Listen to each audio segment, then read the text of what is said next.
शिला प्रभुपाद की जय, गुरु गौरांग की जय। तो कल के सत्र में हमने सुना था जब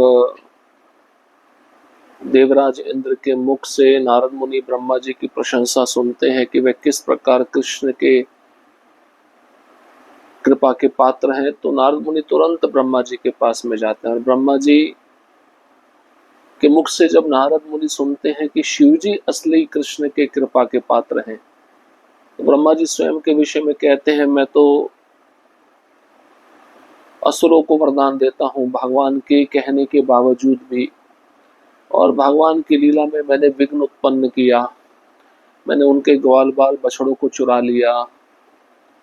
और जब वृंदावन पहुंचा तो मुझे ऐसा लगा कि भगवान की पूरी कृपा मुझे प्राप्त हुई है, लेकिन वृंदावन में रहकर मुझे ऐसा भी आभास हुआ कि मुझसे ज्यादा अपराध हो सकता है अगर मैं ज्यादा समय वृंदावन रुका।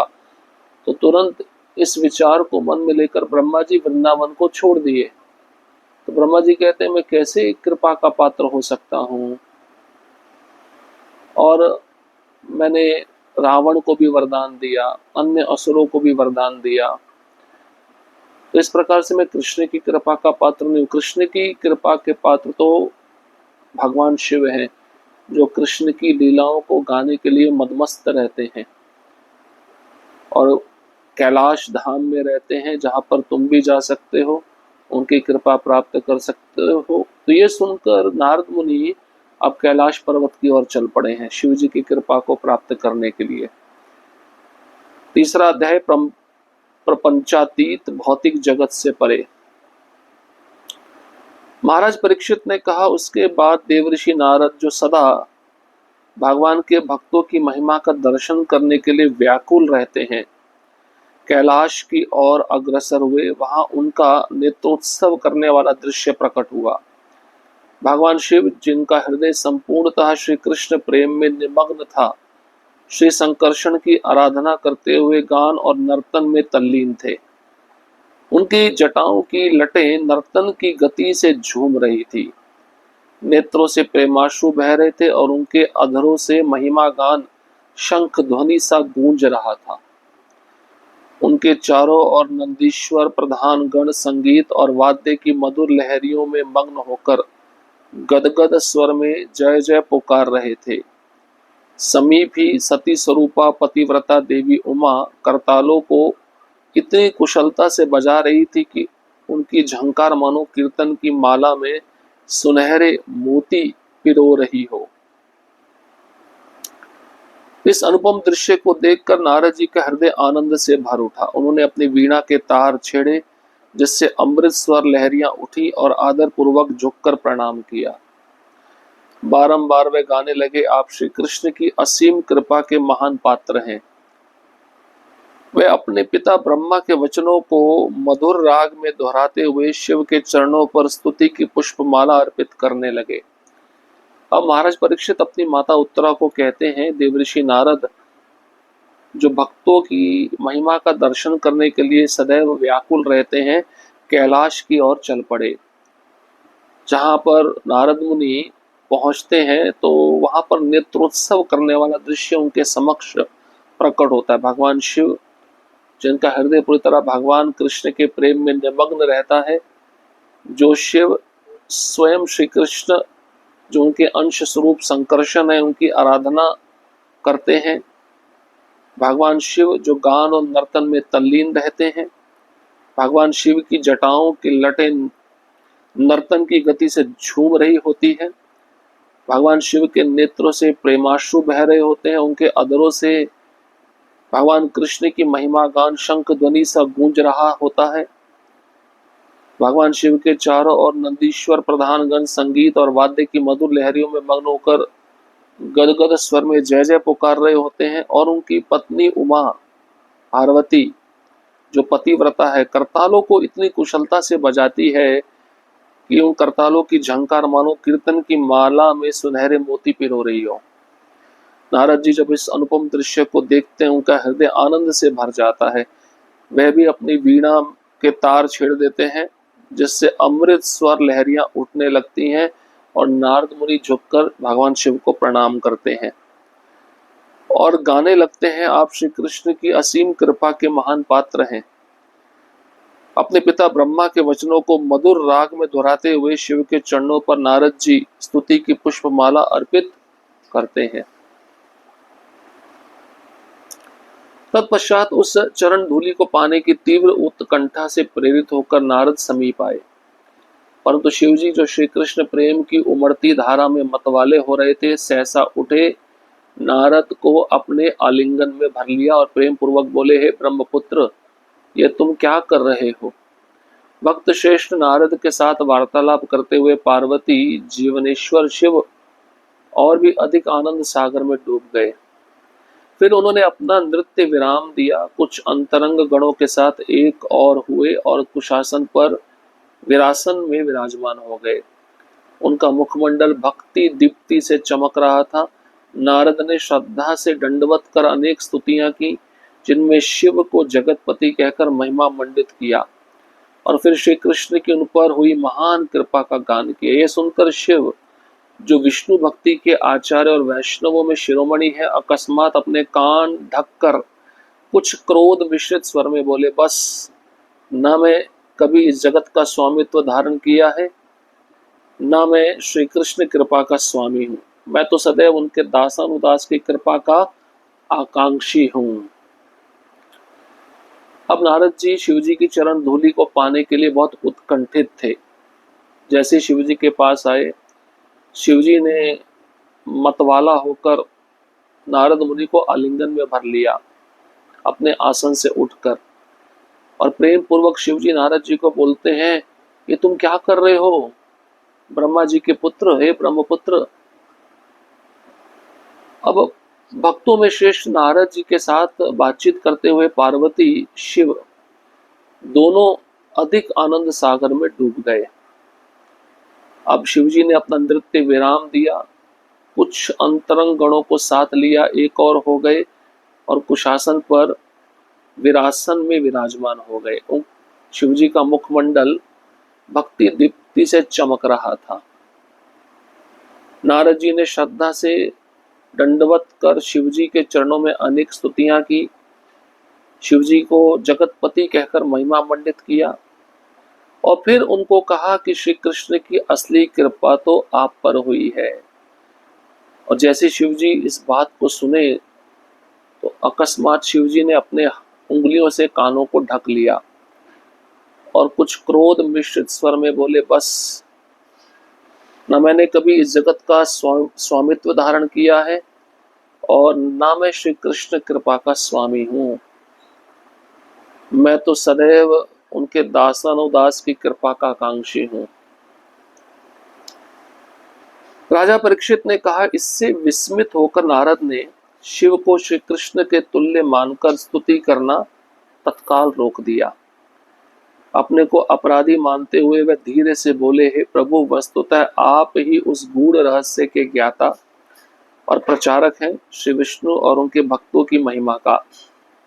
इसलिए भक्त श्रेष्ठ जन आपकी कृपा की लालसा करते हैं और स्वयं श्री कृष्ण भी आपकी महिमा का हृदय से कीर्तन करते हैं। कितनी बार उन्होंने विभिन्न रूप धारण कर आपको भक्ति भाव से पूजा है और आपसे वर मांगे हैं। राजा परीक्षित बोले, जब नारद के अमृत में वचन शिवजी के कानों में बहे जा रहे थे तो उनके विनम्र हृदय में संकोच और लज्जा का ज्वार उमड़ आया। वे तत्काल अपने आसन से उठ खड़े हुए और दोनों करों से नारद जी का मुख ढांकते हुए बोले, बस मेरे विषय में ऐसा उतावला, असावधान और अतिशयोक्तिपूर्ण वचन मत कहो। तो राजा परीक्षित माता उत्तरा को कहते हैं, नारद जी के मुख से जब शिवजी ने अपना गुणगान सुना, जब ऐसा सुना कि श्री कृष्ण के तुल्य ही नारद जी मुझे समझ रहे हैं, तुरंत शिवजी ने नारद जी को रोक दिया और शिवजी अपने को अपराधी मानते हुए धीरे से बोले, हे प्रभु, वस्तुतः आप ही उस गूढ़ रहस्य के ज्ञाता हैं और प्रचारक हैं। वो क्या भक्ति का प्रचार करते हैं। आप श्री विष्णु और उनके भक्तों की महिमा गाते हैं, इसलिए आपको पता है कृष्ण के असली कृपा के पात्र कौन है। इसलिए भक्त श्रेष्ठ जन आपकी कृपा की लालसा करते हैं और शिव जी कहते हैं कि श्री कृष्ण भी आपकी महिमा का हृदय से कीर्तन करते हैं। और शिव जी की नारद जी को कहते हैं कितनी बार उन्होंने विभिन्न रूप धारण करके आपको भक्ति भाव से पूजा है और आपसे वर मांगे हैं। राजा परीक्षित बोलते, जब नारद जी के अमृतमय वचन शिव जी के कानों से बहे जा रहे थे तो उनके विनम्र हृदय में संकोच और लज्जा का ज्वार उमड़ आया। तो ये सब स्तुतियां स्वयं नारद जी शिव जी के चरणों में कर रहे हैं। अब इतनी स्तुति जब शिव जी सुनते हैं तो उनके विनम्र हृदय में संकोच आ जाता, लज्जा आ जाती है। अब तत्काल अपने आसन से उठ खड़े हुए होते हैं और दोनों हाथों से नारद जी का मुख ढक लेते हैं शिव जी। बस मेरे बारे में ऐसा उतावला, असावधान और अतिशयोक्तिपूर्ण वचन आप मत कहिए। मैं इसका पात्र नहीं हूं, मैं इसके योग्य नहीं हूं। फिर जैसे किसी अदृश्य दिव्य स्मृति से रोमांचित होकर वह गंभीर स्वर में बोले, हे महर्षि, तुम तो स्वयं देखो उस परमेश्वर की अचिंत्य शक्ति और उसकी अद्भुत लीला वैभव। मेरे भगवान तो दिव्य महिमा का अथाह सागर है। गंभीर, गहन, अनंत, मैं कितनी बार उनसे अपराध कर बैठा किंतु वे कभी मुझसे विमुख नहीं हुए, कभी मुझ पर कृपा दृष्टि घटाई नहीं। तो अब शिव जी कहते हैं, देखो तुम तो स्वयं देख सकते हो भगवान की जो अचिंत्य शक्ति है, उनका अद्भुत लीला वैभव है, उसकी कोई सीमा नहीं है। मेरे जो भगवान है दिव्य महिमा का अथाह सागर है। मैं कितनी बार उनसे अपराध कर बैठता हूँ, उनसे विमुख हो जाता हूँ, फिर भी उनकी कृपा दृष्टि कभी मुझसे कम नहीं होती, घटती नहीं है। यह सुनकर नारद जी का हृदय प्रेम से भर उठा। वे गदगद होकर शिव जी के चरणों में झुक गए, उन्हें पुनः आसन पर विराजमान किया और उनकी उस अद्वितीय कृष्ण भक्ति रस में निमग्नता का गान करने लगे। अब नारद जी का हृदय भी प्रेम से भर गया। अब उन्होंने जब शिव जी के मुख से सुना कि कभी भी भगवान मेरे से कृपा हटाते नहीं है, तो गदगद होकर शिव जी के चरणों में नारद जी झुक गए और नारद जी ने शिव जी को पुनः आसन पर विराजमान किया और नारद जी पुनः अद्वितीय कृष्ण भक्ति रस में उनकी जो निमग्नता है उनका गान करने लगे। नारद जी बोले, हे प्रभु, आप अच्युत भगवान के प्रिय हैं। आपने कभी उनका अपराध नहीं किया। पर साधारण जन की दृष्टि में कुछ अवसर ऐसे लगे होंगे, किंतु भगवान की दृष्टि में वह अपराध नहीं है। आपका परम भक्त बाणासुर, जो अपनी सहस्त्र भुजाओं के बल से गर्वित था और साधु जनों को अत्याचार से पीड़ित करता था, जब अपने माया बल से अनिरुद्ध को बांध लाया तो उसने चक्रधारी भगवान श्री कृष्ण से युद्ध किया, हार कर मृत्यु के द्वार तक जा पहुंचा, किंतु आपने उसके प्राणों की रक्षा हेतु प्रार्थना की। तत्काल भगवान ने अपना संहार कार्य रोक दिया, उस पर प्रसन्न होकर उसे अपने ही समान रूप प्रदान किया और अपना निज पार्षद बना लिया। ऐसा दुर्लभ पद जिसे देवता भी सहज नहीं पाते। जब गर्गे आदि वैष्णव विरोधियों ने कठोर तपस्या कर आपको प्रसन्न किया, तब आपने उन्हें ऐसा चतुर वरदान दिया जो वरदान होते हुए भी उनके लिए व्यर्थ सिद्ध हुआ। चित्रकेतु और अन्य अनेक जिन्होंने आपका अपराध किया, जब वे श्री कृष्ण की शरण में गए तब आपके हृदय में उनके प्रति कोई रोष ना रहा। आपकी एकमात्र आकांक्षा भगवान श्री कृष्ण की तुष्टि है। आपकी वीणा से ये प्रार्थना गूंजती है कि आप सदा शुद्ध भक्त बने रहे। इसी कारण भगवान ने आपको और देवी दुर्गा को वह सामर्थ्य प्रदान किया जिससे आप ब्रह्मा और देवताओं द्वारा प्रार्थित मुक्ति भी प्रदान कर सकते हैं। सन्यासी व्रती होकर ब्रह्मा और समस्त देवताओं से भी बढ़कर ऐश्वर्य और शक्ति को आप तुच्छ मानते हैं। और कौन है जो विष्णु प्रेम के उन्माद में केवल 10 दिकों को वस्त्र मानकर अपनी अर्धांगिनी और सखाओं संग नृत्य करता है। लेकिन नारद जी स्तुति कर रहे हैं शिव जी की। वे कहते हैं, आप भगवान श्री कृष्ण के बहुत प्रिय हैं, आपने कभी उनका अपराध नहीं किया। लेकिन साधारण जन की दृष्टि में कुछ अवसर ऐसे आते हैं, ऐसे लोग होते हैं, किंतु भगवान की दृष्टि में वह अपराध नहीं है। जैसे आपका परम भक्त बाणासुर, जो आपकी आराधना करता था, अपनी 1000 भुजाओं के बल से वह बड़ा गर्वित था, साधु जनों को अत्याचार से पीड़ित करता था। जब अपने माया बल से अनिरुद्ध को बांध कर लाया, अनिरुद्ध कौन है? भगवान श्री कृष्ण के पुत्र हैं। तो स्वयं भगवान चक्रधारी श्री कृष्ण से उनका युद्ध हुआ। हार कर मृत्यु के द्वार पर जब बाणासुर पहुंचा, तो आपने उसके प्राणों की रक्षा हेतु कृष्ण के चरणों में प्रार्थना की और भगवान ने अपना संहार कार्य रोक दिया। प्रसन्न होकर उसे अपने समान ही रूप प्रदान कर दिया, निज पार्षद बना लिया। ऐसा दुर्लभ पद तो देवताओं को भी प्राप्त नहीं है। तो इस प्रकार से वो कृष्ण के चरणों में अपराध नहीं माना जाता। आपकी तो एकमात्र आकांक्षा भगवान श्री कृष्ण की तुष्टि है। आपकी वाणी से ये प्रार्थना गूंजती है कि आप सदा शुद्ध भक्त बने रहें। और भगवान कृष्ण ने आपको और देवी दुर्गा को वह सामर्थ्य प्रदान किया है जिससे आप ब्रह्मा और देवताओं द्वारा प्रार्थित मुक्ति भी प्रदान कर सकते हैं। और मैंने किसी भक्त को इस प्रकार से अपनी अर्धांगिनी के साथ, सखाओं के साथ नृत्य करते हुए नहीं देखा है, जिस प्रकार आप श्री कृष्ण के प्रेम में पागल होकर नृत्य करते हैं। आज मैंने अपनी आंखों से देखा है कि शुद्ध भक्ति प्राप्ति की तीव्र प्यास ने आपको किस प्रकार से संपूर्ण रूप से श्री कृष्ण का परम प्रिय बना दिया है। और क्या कहूँ, आप स्वयं भगवान के अत्यंत प्रिय हैं और आपकी कृपा से अनेकों भी उनके प्रिय हो गए हैं।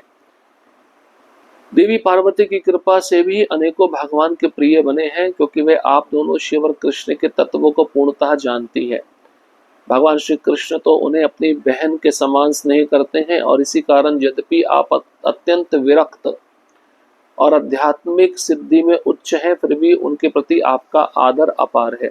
तब शिव जी बोले, जब वह भीषण समय आता है, जब मुझे प्रलय की घोर रात्रि में संपूर्ण सृष्टि का संहार करना पड़ता है, तब मुझे अपने इस कार्य पर लज्जा आती है। हे नारद, यदि मुझे श्री कृष्ण की कृपा का एक कण भी मिला होता, तो क्या मैं पारिजात पुष्प, उषा के हरण और अन्य विषयों में उनसे युद्ध करने को तैयार होता? तो शिव जी भी कह रहे, मैं भी कृष्ण की कृपा का पात्र नहीं हूं। अगर सच में मुझ पर कृष्ण की कृपा होती एक अंश भी, तो मैं भगवान के साथ कभी युद्ध नहीं करता। पारिजात पुष्प को लेकर, उषा के हरण को लेकर मैं कभी भी कृष्ण के साथ युद्ध में तैयार नहीं होता।